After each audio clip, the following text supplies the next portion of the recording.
განათლების მინისტრმა სასკოლო საზოგადოებასთან და დაინტერესებულ მხარეებთან ერთად ზოგადი განათლების ახალი ხედვა განიხილა. ახალი ხედვის პარალელში განსაკუთრებული ყურადღება სკოლებში საბუნებისმეტყველო და კომპიუტერული ლაბორატორიების აღჭურვას და სპორტული ინფრასტრუქტურის განვითარებაზე გამახვილდება.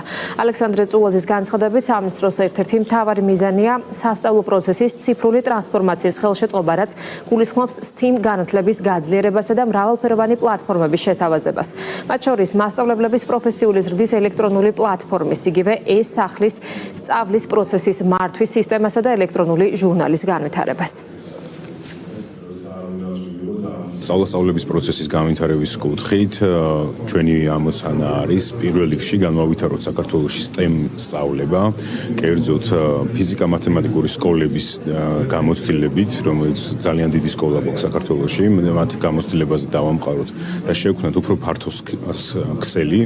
მეორეს მხრივ ასევე მათი გამოცდილებით შევქმნათ ახალი კურიკულუმები, რომლებიც სხვა საჯარო სკოლებში ისწავლება.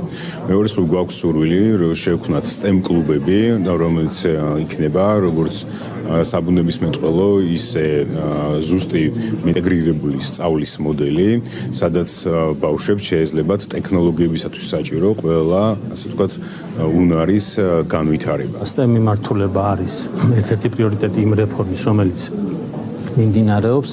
ვფიქრობ, რომ მოსწავლეებში ეს სივრცეები სკოლაში ძალიან მნიშვნელოვანი იქნება, იმდენად გაზრდის მათ мотивაციას, რომ საბუნებისმეტყველო მეცნიერებებს სათანადოდ დაეუფლონ. ასევე ძალიან მნიშვნელოვანი არის რეფორმის ის ნაწილი, რომელიც გულისხმობს მასწავლებელთა პროფესიულ განვითარებას, ეგრეთ წოდებულ სქემას, მისცვლელებას, რომელიც მოლოდინი არსებობს, რომ 1 ივლისამდე ეს დოკუმენტი დამტკიცდება და მიიღებს ისეთ სახეს და ისეთ ფორმას, რომელიც მასწავლებლებს საშუალებას მისცემს მეტად ორიენტირებულები იყვნენ მოსწავლეთა საჭიროებებზე.